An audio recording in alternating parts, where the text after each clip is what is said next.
Hello everyone, ఈరోజు special ఉలవచారు అండి. So ఇది చాలా టేస్టీగా ఉంటుంది. అది మరుగుతుంటే ఆ స్మెల్కే మనకి చాలా నోరూరిపోతూ ఉంటుంది. సో మనమైతే ప్రాసెస్లోకి వెళ్ళిపోదాం. చూస్తుంటేనే ఎమ్మీగా ఉంది కదా. ముందుగా ఒక మిక్సీ జార్లో వెల్లుల్లి, అల్లం, 1 ఇంచు అల్లం అండ్ జీలకర్ర, ఉడికించిన ఉలవలు. యాక్చువల్గా అప్పుడు ఓవర్ నైట్ నానబెట్టేవాళ్ళు, ఇప్పుడు అప్పటికప్పుడే కుక్కర్లో పెట్టిస్తే అయిపోతుంది.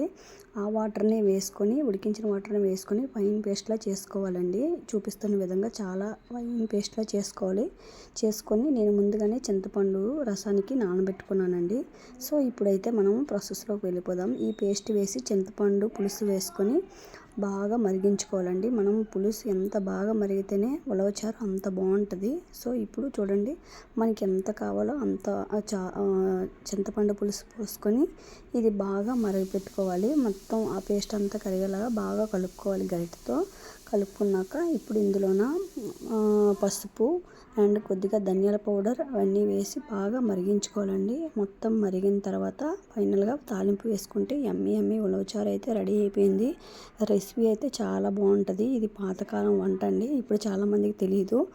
నేను మా పిల్లలకైతే ఎప్పటికప్పుడు పెడుతూ ఉంటాను. మీకు కూడా నచ్చితే లైక్ చేయండి, షేర్ చేయండి,